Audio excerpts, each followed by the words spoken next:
Right బులెటిన్లో breaking update చూస్తున్నాం. Kolkata trainee doctor హత్యాచార ఘటనలో సంజయ్ రాయ్ని దోషిగా తేల్చింది సీల్దా కోర్టు. సిబిఐ ఇచ్చిన నివేదిక ఆధారంగా సంజయ్ రాయ్ని దోషిగా తేల్చిన కోర్టు నేడు తీర్పును వెలువరించనుంది. అప్పటి వరకు సంజయ్కి జ్యుడిషియల్ కస్టడీ విధించింది. భారతీయ న్యాయ సంహితలో 64, 66, 103/1 సెక్షన్స్ కింద దోషి సంజయ్ రాయ్కు కోర్టు శిక్ష ఖరారు చేయనుంది.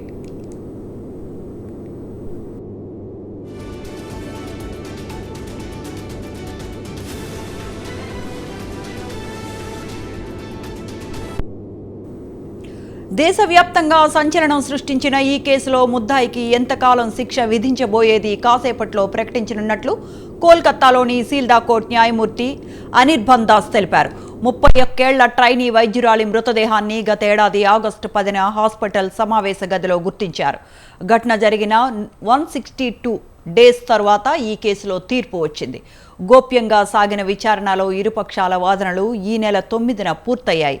వైద్యురాలిపై సంజయ్ రాయ్ అత్యాచారానికి పాల్పడి ఆ తర్వాత గొంతు నులిమి హత్య చేసినట్లు సిబిఐ రుజువు చేయగలిగిందని న్యాయమూర్తి పేర్కొన్నారు.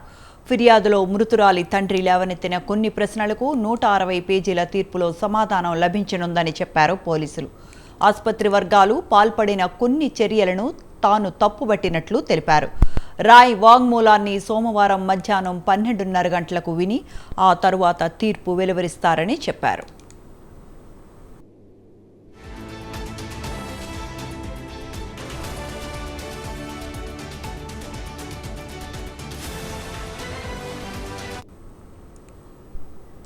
విచారణ సందర్భంగా దోషి సంజయ్ రాయ్ తప్పించుకునే ప్రయత్నం చేశాడు. తాను రుద్రాక్షమాల ధరించానని, నేరం చేసినట్లయితే అది తెగిపోతుందని వాదించాడు. కేసులో తనను ఇరికించారని న్యాయస్థానంలో తెలిపాడు. విచారణ నేపథ్యంలో కోర్టు వద్ద భారీగా భద్రతా సిబ్బందిని మోహరించారు. న్యాయమూర్తి నిర్ణయం వెలువడగానే గట్టి బందోబస్తు మధ్య రాయ్ను కారాగారానికి తరలించారు. ఆగస్టు 9వ తేదీ రాత్రి హాస్పిటల్ సెమినార్ రూంలో ఒంటరిగా నిర్దిస్తున్న వైద్యురాలిపై జరిగిన హత్యాచారంపై విచారణను పోలీసులు నుంచి సిబిఐకు కలకత్తా హైకోర్టు ఇదివరకే అప్పగించింది. విచారణ నివేదికను ప్రత్యేక కోర్టుకు సిబిఐ సమర్పించింది. సామూహిక హత్యాచారం జరిగిందా అనే విషయాన్ని ప్రస్తావించకుండా ప్రధాన నిందితుడు సంజయ్ రాయ్ పేరును మాత్రమే అభియోగ పత్రంలో చేర్చింది. అభియోగాల సెక్షన్స్ ప్రకారం మరణశిక్ష లేదా యావజ్జీవ కారాగార శిక్ష కూడా విధించే అవకాశం కనిపిస్తోంది.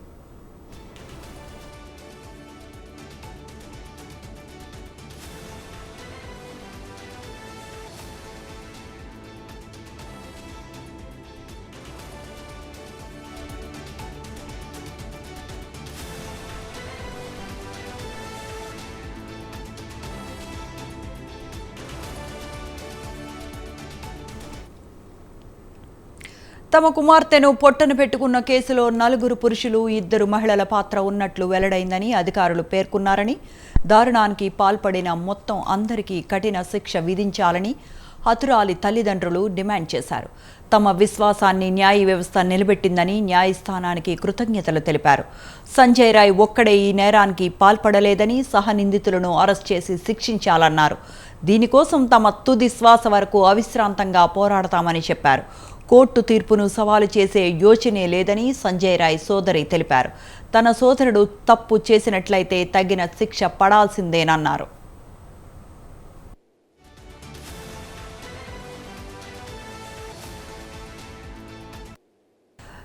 2024 ఆగస్టు 9న రాత్రి కోల్కతాలోని ఆర్జీకర్ మెడికల్ కాలేజ్ హాస్పిటల్లో ట్రైనీ డాక్టర్పై హత్యాచార ఘటన జరిగింది. సెమినార్ రూంలో ఒంటరిగా ఉన్న జూనియర్ డాక్టర్పై నిందితుడు సంజయ్ రాయ్ అత్యాచారానికి పాల్పడి హత్య చేశాడు. హాస్పిటల్ ఆవరణలో సీసీటీవీలో నమోదైన దానిని బట్టి చూస్తే సివిక్ వాలంటరీ అయిన సంజయ్ రాయ్ను ఆగస్టు 10న కోల్కతా పోలీసులు అరెస్ట్ చేశారు. నిందితుడు సంజయ్కు లై డిటెక్టర్ టెస్ట్ నిర్వహించింది. ప్రధాన నిందితుడు సంజయ్ రాయ్ ఒక్కడే ఈ అఘాత్యానికి పాల్పడ్డట్లు సిబిఐ పేర్కొంది. సామూహిక అత్యాచారం విషయాన్ని అభియోగ పత్రంలో ప్రస్తావించలేదు. సంజయ్ రాయ్ డిఎన్ఏ మృతురాలి శరీరంపై లభ్యమైందని తెలిపారు. ఘటనా స్థలంలో లభ్యమైన వెంట్రుకలు, బ్లూటూత్ ఇయర్ ఫోన్ నిందితుడివేనని తెలిపింది. మృతురాలి రక్త నమూనాలు, సంజయ్ రాయ్ దుస్తులు, చెప్పులపై దొరికాయని, దీనిని ఆధారంగా చేసుకుని సిబిఐ మరణ శిక్ష విధించాలని కోరింది.